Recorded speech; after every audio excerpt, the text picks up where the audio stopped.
साहब, मैं रिक्वेस्ट करूंगी सर प्लीज आए और अपने वैल्यूएबल थॉट्स हम सबको बताएं।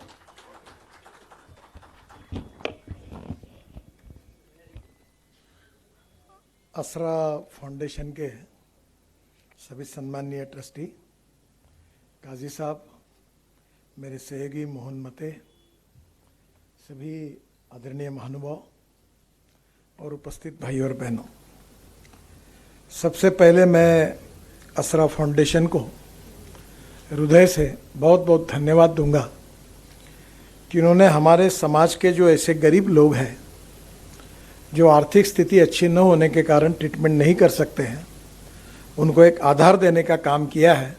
इसलिए उनको हृदय से बहुत बहुत शुभकामनाएं और शुभेच्छाएं देता हूँ।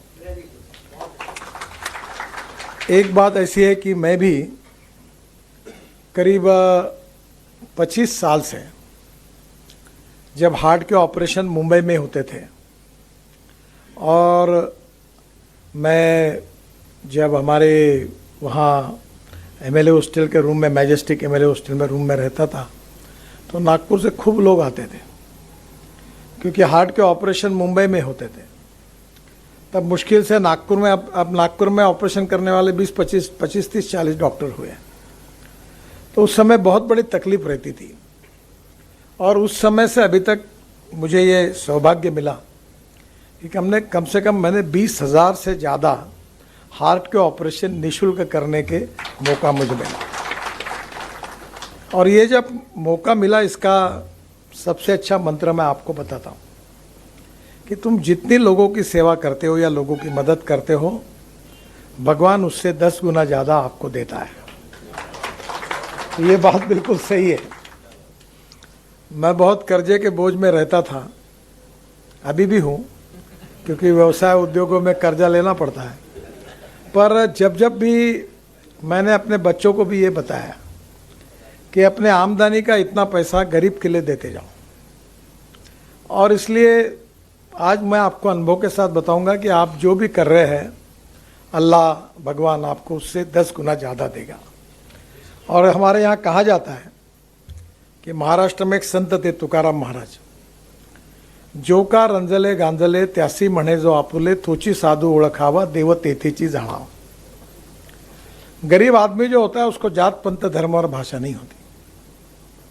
और आपको एक बात बताता हूँ कि मेरे लाइफ में एक ऐसी घटना हुई कि मेडिकल चौक में एक सब्जी बेचने वाला बैठता था और उसके लड़के को 84% मार्क मिले। वो मेरे लड़के के क्लास में था, यही बचराज व्यास विद्यालय में था। तो मेरे लड़के को 51% मिले और उसको 84% मिले। भानु से करके उसका नाम था, शेड्यूल ट्राइब का था। तो जब मुझे बताया गया कि उसने, कि मेरे मित्र को मिला, और मैंने पूछा तुम्हारे पिताजी क्या करते हैं, तो बोले माँ बर्तन मांजने की काम करती है और पिताजी मेरे सब्जी बेचते हैं। तो मुझे अच्छा लगा और थोड़ा सा दुख भी हुआ कि अपने घर में इतना सब होने के बाद अपने बेटे को नहीं मिल पाया, पर इसने मार्क मिला है। बाद में अचानक 8 दिन के बाद मेरे लड़के ने मुझे कहा कि इसकी तबीयत बहुत बिगड़ गई और मेडिकल में एडमिट है, आप डीन को फ़ोन करो। तभी हमारे जुम्मा तालाब के ऊपर चार्टर अकाउंटेंट दानी रहते हैं, उनकी पत्नी विभावरी दानी मेडिकल की डीन थी। और मैंने उनको फ़ोन किया कि आपके ऐसा ऐसा लड़का एडमिट हुआ है, थोड़ी उसकी चिंता करो। चिंता करने के बाद 3 दिन के बाद उनका मुझे फ़ोन आया। उन्होंने कहा कि ये सर, ये केस बहुत डिफ़िकल्ट है, हम प्रिडिक्ट कर रहे हैं कि इसको बहुत सीरियस कैंसर है और इसको मुंबई में ट्रीटमेंट करनी पड़ेगी। जब ये बात का पता चला तो घर, इतना गरीब परिवार था तो मुंबई जाने का कोई कारण ही नहीं। तो उतने में मुझे नागपुर में नागभूषण करके एक अवार्ड मिला।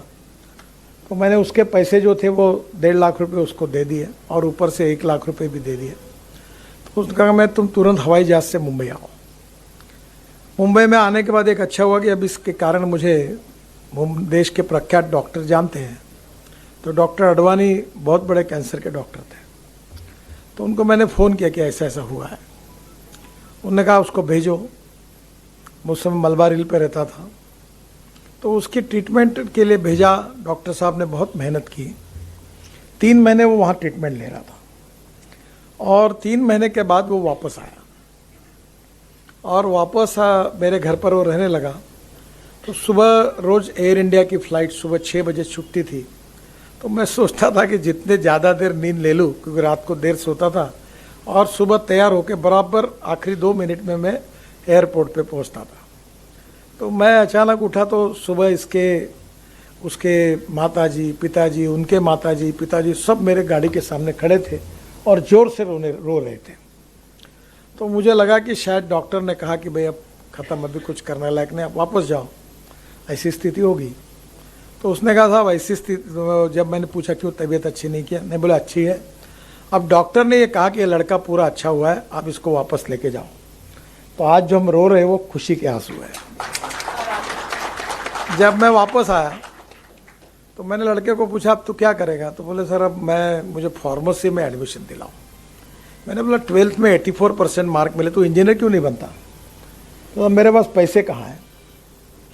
तो मैंने झट से फ़ोन उठाकर दत्ता मेघे साहब को फ़ोन किया और मैंने कहा ऐसा ऐसा लड़का है, मैं इसकी पूरी फ़ी देने के लिए तैयार हूँ, आप इसको इंजीनियर बनाओ। तो उन्होंने कहा आप क्यों देंगे, आप जो बोल रहे हैं आप उसको मेरे पास भेजो। दत्ता मेघे कॉलेज में वो इंजीनियर बना, एमटेक बना, और आज दत्ता मेघे इंजीनियरिंग कॉलेज में वो लेक्चरर करके काम करता है और उसकी कैंसर भी दूर हो गया। अब वो अच्छा है, अभी इसी हमारे रिंग रोड पर मानेवाड़ा के उधर उसका फ्लैट है, शादी हो गई और वो एक सेटल हो गया। तो मुझे ऐसे बहुत से अनुभव आए कि गरीब लोग थे, मोमिनपुरा के भी काफ़ी लोगों के मैंने ऑपरेशन करा के दिया और वो लोगों का जीना एक प्रकार से मुश्किल था।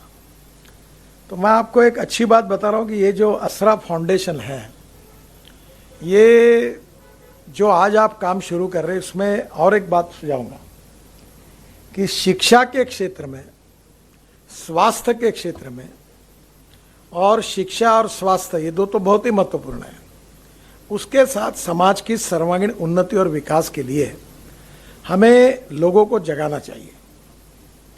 आज हमारी सबसे बड़ी समस्या कोई है कि सोशली, इकोनॉमिकली, एजुकेशनली बैकवर्डनेस और पिछड़ेपन के कारण हम समाज में सबसे ज़्यादा तकलीफ महसूस कर रहे हैं। और इसलिए मैं अक्सर लोगों को कहता हूँ कि शिक्षा के क्षेत्र में और स्वास्थ्य के क्षेत्र में काम करने वाले अच्छे लोगों की आवश्यकता है। पर आज सुबह मैं आपको, और स्पोर्ट्स और कल्चर, ये दो क्षेत्र भी बहुत महत्वपूर्ण है। आपको मालूम होगा अमिताभ बच्चन ने जिनके ऊपर काम किया था, वो डॉक्टर अपना बारसे, विजय बारसे फिल्म बनाई थी। तो आज सुबह मैं सेंट उर्सुला कॉन्वेंट में एक फुटबॉल के मैच के उद्घाटन के लिए गया था और वो फुटबॉल था जो स्लम्स में रहने वाले बच्चे थे। एक मोमिनपुरा की टीम थी और एक जाफर नगर की टीम थी, फाइनल मैच थी और वो सबको फुटबॉल सिखाते थे। मैं एक सपना देखता हूँ कि नागपुर में कम से कम 1 लाख बच्चे रोज मैदान पर खेलने चाहिए और अगर बच्चे मैदान पर खेलेंगे तो अच्छे नागरिक बनेंगे, अच्छा नेतृत्व बनेगा। नहीं तो दिन भर बीड़ी सिगरेट फूकना, इधर जाके छपाटीगिरी करना, क्रिमिनल, बहुत गंदगी की बातें हैं। और बाबा ताजुद्दीन बाबा का उर्स हम लोग मना रहे हैं, मुझे बहुत खुशी है।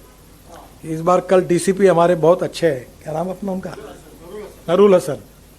तो मैंने उनको कहा था कि अफू गांजा चरस वालों को यहाँ से निकालो बाहर। कहा है कोई भी नेता कहे मेरा नाम बताओ, साले ठोको और निकालो बाहर, नो क्रिमिनली। और आज वो इतना क्लीन हुआ कि वहाँ वो बोल रहा था कम से कम हर उर्स में 1,500 मोबाइल फ़ोन चोरी जाते थे। ये पहला उर्स है कि 15 गए, 10 से 12।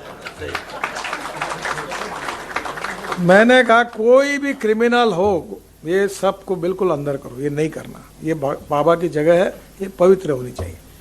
और प्यारे खान जी बहुत अच्छा काम कर रहे हैं।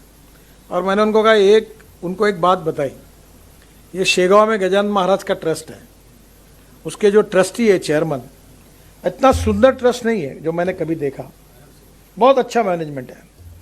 वो ट्रस्ट की एक विशेषता है कि मैं जब जब दर्शन करता हूँ और बाहर आता हूँ, ट्रस्ट में बैठता हूँ, तब उसके जो अध्यक्ष थे अभी गुर्जर गए, उनका लड़का अध्यक्ष है, तो हमारे लिए चाय लाते थे। तो वो मंदिर में चाय भी पीते नहीं थे और पानी भी नहीं पीते थे, दिन भर बैठे रहते, पर मंदिर में चाय और पानी भी मंदिर का नहीं पीते थे। ये उनका डेडिकेशन था। तो मैंने ये प्यारे खान को कहा कि तुम्हारे तरफ से खर्चा है, पर ये यहाँ खाने वाला लफड़ा बंद करो। इतने लोगों ने पैसे खा लिए बाबा के पास के, बहुत बुरी स्थिति है, बहुत दुख का विषय। पैसे कमाना गुनाह नहीं है, पर ये पैसे का, और अब मैंने ये कोशिश कर रहा हूँ मैं कि 400 बेडेड का इंटरनेशनल स्टैंडर्ड का ताजुद्दीन बाबा के नाम से बहुत बड़ा अस्पताल वहाँ खोलना चाहिए। और हमारे समाज के जो गरीब लोग हैं, जो आप काम कर रहे हैं, सब निशुल्क होना चाहिए। अभी मैं कोशिश कर रहा हूँ, अभी तक मालूम नहीं, क्योंकि मैं इसमें बहुत सा काम करने की कोशिश करते रहता हूँ। एक कोराडी में हम एक अस्पताल बना रहे हैं। हमारे यहाँ कोविड में ये प्रॉब्लम ध्यान में आया कि हार्ट, लंग्स ट्रांसप्लांट होती है, लीवर ट्रांसप्लांट होता है, आंखें सब ऑर्गन्स ट्रांसप्लांट होते हैं। नागपुर में कोई व्यवस्था नहीं है। मेरा प्राइवेट सेक्रेटरी था मंडलेकर करके, उसकी तबीयत बिगड़ गई कोविड में, और जब हो गया तो डॉक्टर ने कहा कि सर ये कल का आखिरी दिन खत्म हो गया। तो मैंने कहा चलो प्रयास करने चाहिए। तो हमने स्पेशल प्लेन लाकर एम्बुलेंस से उसको चेन्नई लेके गए, MGM हॉस्पिटल में, और वहाँ वो अच्छा हो गया, अब एकदम अच्छा काम करता है, उसको नई जान मिल गई। तो हमारे यहाँ नागपुर में व्यवस्था नहीं है कि हार्ट ट्रांसप्लांट, लंग ट्रांसप्लांट, तो मैं केवल ये ट्रांसप्लांट करने वाला ही एक हॉस्पिटल, वो वहाँ की कीमत 30 लाख रुपए है। तो मैं चाहता हूँ फुकट में हो। तो अब ये बहुत अच्छी बड़ी बात है कि हमारे यहाँ काफ़ी डॉक्टर हैं। आज मेरघाट में एक डॉक्टर मगर करके काम करते हैं। तो मैं जब ये कोविड के समय था तो हमारे यहाँ वेंटिलेटर नहीं थे, तो मैंने 500 वेंटिलेटर लाकर पूरे विदर्भ में अनेक अस्पतालों को डोनेशन में दिए। फिर ऑक्सीजन पैक, बाईपैक, ऑक्सीजन कॉन्सेंट्रेटर हजारों से लाए। तब ध्यान में आया कि हमारे पास कुछ व्यवस्था ही नहीं है। वो तो MBBS डॉक्टर को वो चलाना नहीं आता था, तो वीडियो पे ट्रेनिंग किया। मैंने 60-70 एम्बुलेंसेस लाई, वो दी। तब ध्यान में आया कि लोग मर रहे हैं, लोगों के पास सरकारी अस्पताल में जितनी अच्छी सेवाएं नहीं मिल सकती। और करसो तो एक बहुत अच्छा उदाहरण है, आंखों में आंसू आने वाला, कि हमने हमारी एक योजना में 40,000 लोगों को 40 करोड़ की सामग्री, किसी को व्हील चेयर, किसी को काठी, किसी को कान सुनने के यंत्र बांटे। और जब मैं वो मैदान पे गया, रेशमबाग मैदान पूरा भरा था और कोई चल नहीं पा रहा था, लंगड़ रहा था, उसको पैर नहीं थे। मैं अभी बीच में एक बार जब मैंने अपने WCL से 80 लोगों को जो स्ट्रेचर पर आए, और स्ट्रेचर पर आने थे, और फिर उनको भेजा, और जर्मनी से ऑटोबॉक्स कंपनी के पैर लगा दिए, और वो मेरे घर पर आए। एक बुलेट चला रहा था, एक फुटबॉल खेल रहा था, और दौड़ रहे थे। तब मुझे उस दिन इतना आनंद हुआ कि मैंने बहुत हाईवे और टनल और ब्रिजेस बनाए जो वर्ल्ड प्राइड के हैं, पर मुझे उस दिन जितनी खुशी हुई उतनी किसी दिन नहीं हुई। और मुझे बहुत खुशी है कि आप फाउंडेशन की तरफ से ये काम कर रहे हैं। और एक ही मेरी रिक्वेस्ट है कि जो सरकारी योजना में फुकट में काम होता है उसके लिए पैसा मत दीजिए, जो नहीं हो रहा है उसकी मदद करिए। और आप अस्पताल अच्छा कर रहे हैं पर छोटा कर रहे हो। देखो, तुम चाहो तो मैं तुम्हारे साथ हूं। देखिए, अच्छे सपने देखने वाले बहुत लोग होते हैं, पर देखे हुए सपने को पूरे करने वाले बहुत कम होते हैं। और मेरा अभी तक अनुभव में जितने सपने देखता हूँ पूरे होते हैं। तो मैं आपको बता रहा हूँ, बड़ा हॉस्पिटल बनाइए, बड़ी जगह लीजिए, और सरकार की योजना के लिए अप्रूव करिए। और निश्चित रूप से हमारे समाज में, और दूसरा, केवल एलोपैथिक पर मत जाइए। आयुर्वेद है, यूनानी है, योग। मैं रोज प्राणायाम करता हूँ। 10 दिन में मैं अमिताभ बच्चन जी के यहाँ था, 1.5-2 घंटे बैठा था। तो मुझे पूछा उन्होंने कि तुम तो 10 साल यंग लग रहे हो। बीच में मेरी तबीयत ठीक नहीं थी, मेरा वजन 135 किलो था, अब 90 किलो पे आया। तो आप क्या करते हो? तो मतलब मैं रोज़ प्राणायाम करता हूँ। तो आज मैं इतना एनर्जेटिक हूँ कि मुझे कोई थकावट नहीं आती। तो यूनानी, आयुर्वेदिक, होम्योपैथी, सब प्रकार के डॉक्टर है। और देखो, जिससे हमारा नेम लगेगा वो अच्छा। एलोपैथी तो एलोपैथी, आयुर्वेदिक तो आयुर्वेदिक, यूनानी तो यूनानी। आखिर पेशेंट को आराम पड़ना चाहिए, हमारा उद्देश्य है। तो एक बार मुझे लगता है अल्टरनेटिव सब बातों का भी अध्ययन करिए। दूसरी बात, मैं आपको और एक बात कहूँगा कि ये करते समय क्या हम लोग तकलीफ ही ना हो इसके लिए कुछ कर सकते हैं क्या? आपको अच्छा हो गया, आपने काम शुरू किया। मैंने नागपुर में 2 मशीन लाई अमेरिका से, अभी हमारे पास है। आप वो मोमिनपुरे में करिए, क्योंकि वो ज़रा थोड़ा सा अड़चन का विषय में 2 लाख महिलाओं की जांच की, तो उनके छाती में 2 लाख महिलाओं को जब चेक किया तो 3,500 महिलाएं कैंसर की निकली। अब महिलाएं अपनी छाती का चेकिंग करने के लिए तैयार नहीं होती, तो लेडीज डॉक्टर आती है। मेरे पास 2 मशीन है और मैं नागपुर के हर झोपड़पट्टी में, वो हमारा एक प्रोजेक्ट था, मैं घुमाता हूँ, जाता हूँ, चेक करता हूँ। तो 3,500 महिलाएं पहले, अभी पागल खाने में, मेंटल हॉस्पिटल में महिला को कैंसर निकला। तो मेरा आपसे सुझाव है कि आपके जहाँ कांटेक्ट है वहाँ हार्ट के बारे में। अब मेरी नज़र इतनी तीखी हो गई कि हमारे यहाँ परसों एक प्रसन्न हरदास करके RSS के प्रचारक है, वो मेरे घर पे आए। तो बात करते करते वो ऐसे थक रहे थे, यही बैठा था सागर मेरा पिए। तो मैंने उनको चलते चलते देखा, मतलब तुम्हारी तबीयत ठीक नहीं है? नहीं, मेरी तबीयत बिल्कुल ठीक है, मुझे कुछ नहीं हुआ, मैं बहुत परफेक्ट हूँ। अपना भाषण उन्होंने दिया मेरे को। मैंने बोला आप कुछ भी बोलो, मैं बता रहा हूँ मेरी नज़र से मैं हार्ट का पेशेंट पहचानता हूँ, यही धंधा कर रहा हूँ 25 साल से। तुम अभी का अभी डॉक्टर में आडी करके, इसको बोला मैंने, सागर गाड़ी में ले और इसको ले जाओ, इसका चेकिंग करो। जैसे गया 95% ब्लॉकेज निकला। अब तुम जो इतने लोग बैठे हुए हो, पहले अपने आंखें जांच करो और अपना हार्ट चेक कर लो। आप जितने 50-60 साल के ऊपर है, हर साल लोगों को अपने पैथोलॉजी लेबोरेटरी बुलाकर सबका हार्ट का और ब्लड का चेक करके चेक कर लो, उसमें ही बहुत से निकल जाएंगे और वो रोग होने के पहले सुधर जाएंगे। तो ये बहुत अच्छा, लोगों को आदत खराब होती है, मेरे को कुछ नहीं हुआ, मैं बहुत अच्छा हूं, मेरे को कुछ नहीं हुआ, और एक दिन हार्ट अटैक आता है सुबह 10 बजे और 2 बजे खत्म होता है। तो जो 60 साल के ऊपर है उनको लाओ, उनका मेडिकल चेकअप करो, पैथोलॉजी टेस्ट करो और उनको काट दो। दूसरा आंखों के बारे में है, अभी फुकट में ऑपरेशन, इतने कैटरैक्ट के ऑपरेशन है कि बड़े प्रमाण पर कैटरैक्ट के बारे में अवेयरनेस ही नहीं है और गाड़ी चलाते हैं। एक मंत्री का, मुख्यमंत्री का ड्राइवर दोनों आंखों से अंधा था, एक केंद्रीय मंत्री का ड्राइवर, मैं नाम नहीं बता रहा हूं आपको, वो एक आंखों से अंधा था। और मेरा एक्सीडेंट हुआ, 4 जगह पैर टूटा, वो भी कैटरैक्ट था। अब काशी साहब तुम रिटायर्ड हो गए, आपके पास सरकारी गाड़ी नहीं होगी, आपके पास होगी तो आज जाके घर जाके पहले अपने ड्राइवर को मेडिकल का आंखें जांच लो।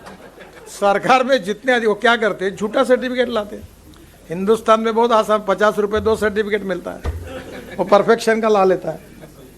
तो वो मैंने बहुत लोगों को बताया, तो जब प्राइवेट डॉक्टर से जांच किया तो आंखों में खराबी थी। तो कोई भी रोग होने के पहले प्री मेडिकल चेकअप करने का अगर आप अभियान चलाओगे तो जो कल संकट आने वाला है वो संकट नहीं आएगा। आप जरूर अच्छा काम कर रहे हैं, ताजुद्दीन बाबा जी के नाम से भी कर रहे हैं, तो मुझे बहुत बहुत खुशी है, इसीलिए मैं आया। मेरी बहुत बहुत शुभकामनाएं, शुभेच्छाएं, और मैं आपको बताऊंगा कि आप ये बहुत अच्छा काम करिए। जहाँ भी अड़चन आती है ज़रूर मेरे पास आइए, मैं निश्चित रूप से आपको इसमें सहयोग करूंगा। और जो मैंने प्री मेडिकल चेकअप का कहा है कैंसर और हार्ट के लिए, वो आप करिए और आपका एक सर्टिफिकेट तैयार करें और उनको दे दीजिए। ये करने से भी 1000 लोगों की जान बच जाएगी। क्या है, नॉलेज का अभाव, अज्ञान और अंधश्रद्धा दोनों के कारण बहुत नुकसान होता है, और इसलिए सभी प्रकार के विकल्पों का उपयोग करके आप ये जरूर करिए। और बाबा ताजुद्दीन बाबा, उनके आशीर्वाद से आपको इसमें अच्छी सफलता मिलेगी, और जो लोगों की सेवा करता है उसको सफलता मिलती है। मैं कभी अपना पोस्टर नहीं छापता, ना कटआउट छापता, ना लोगों को बताया जरूरत होगी तो वोट देना, नहीं तो मत देना, कोई फर्क नहीं पड़ता, तो देने वाला देता ही है। तो काम करते रहना चाहिए। आप काम करो, और काम करने पे लोग बहुत अच्छे हैं, लोगों को सब समझता है। और काम करते समय मेरी माँ मुझे अक्सर कहती थी कि आप काम करने के बाद उसका कभी प्रचार मत करो, कि इनका फोटो छपाओ, इन्होंने ऐसा किया, ढकाना किया, मैं कभी नहीं करता। आपको ताज्जुब होगा कि कोविड के समय मैंने बहुत काम किया, कम से कम 100 करोड़ का साहित्य बांटा, पर मैंने कहा कि मैं प्रचार नहीं करूँगा, मैं बांटता रहा। और बांटते बांटते आपको बताता हूँ कि इतना वो वायरल हुआ, जिसको मिला उसने वायरल किया, तो मुझे देश भर में नॉलेज, लोगों को पता चल गया कि ये काम इन्होंने किया करके। रेमडेसिविर बनाया, फंगस के इंजेक्शन बन गए, एम्बुलेंसेस गई। ये डॉक्टर मगर की बात मैं कर रहा था मेरघाट में, जो एम्बुलेंस दी मैंने उनको, उन्होंने एम्बुलेंस में अभी तक 1000 ऑपरेशंस किए, एम्बुलेंस में, वहाँ कुछ भी नहीं है। तो आप जो कर रहे हैं बहुत अच्छी बात है।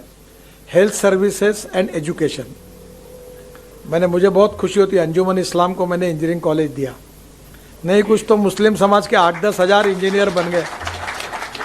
आज लड़की और लड़कियां इंजीनियर बने, अगर मैं वो नहीं देता तो बेचारे नहीं बन पाते, तो उनकी ज़िंदगी बन गई। अभी एक नहीं 10 इंजीनियरिंग कॉलेज चाहिए, मैनेजमेंट के कॉलेजेस चाहिए, और ये करेंगे तो समाज की तरक्की होगी। और एक स्पोर्ट्स और कल्चर, 2 बातों में भी आप कोशिश करिए, इससे समाज बनता है। जो खिलाड़ी है उनको खेलने के लिए अच्छे मैदान होने चाहिए, रात को 6 बजे के बाद बच्चे 2 घंटे जाने चाहिए, स्विमिंग टैंक होने चाहिए, इससे हमारी नई जनरेशन बनेगी। और कल्चरल प्रोग्राम जो होता है उससे इतिहास, संस्कृति और विरासत का पता चलता है, और उससे जो स्पिरिचुअल भी बातें होती है, वैल्यूज़ भी होती है, उससे भी समाज बनता है उन संस्कारों से। तो आप ये चारों बातों को इंटीग्रेट करके काम करिए। मेरी बहुत बहुत शुभकामनाएं, शुभेच्छाएं, धन्यवाद।